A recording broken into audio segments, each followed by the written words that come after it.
রাজধানীর উত্তরার milestone school and কলেজের ৩ ছাত্রী ও ২ অভিভাবকের সন্ধান এখনো মেলেনি বলে দাবি করেছেন স্কুল কর্তৃপক্ষ। বুধবার মাইলস্টোন স্কুল অ্যান্ড কলেজের স্কুল সেকশনের প্রধান শিক্ষক খাদিজা আক্তার বিবিসি বাংলার কাছে এ দাবি জানিয়েছেন। তিনি জানান, বুধবার রাত 9:30 পর্যন্ত ৩ জন ছাত্রী ও ২ জন অভিভাবকের সন্ধান মেলেনি বলে তাদের পরিবার স্কুল কর্তৃপক্ষকে অবহিত করেছে।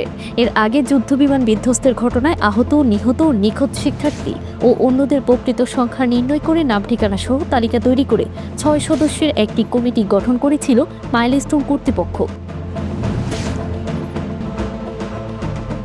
জানা গেছে, বুধবার সারাদিন তদন্ত কমিটির দফায় দফায় বৈঠক করেছে।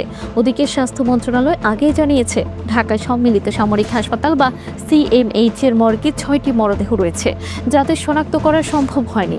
যেসব পরিবারের সন্তান বা সদস্য ওই ঘটনায় নিখোঁজ রয়েছেন, তাদের মালিবাগের CID ভবনে গিয়ে DNA ম্যাচিংয়ের উদ্দেশ্যে নমুনা দেওয়ার জন্য অনুরোধ জানানো হয়েছে মন্ত্রণালয়ের পক্ষ থেকে। নমুনা পাওয়া গেলে দ্রুত DNA ম্যাচিংয়ের মাধ্যমে পরিচয় নিশ্চিত করার কথা জানিয়েছেন মন্ত্রণালয়।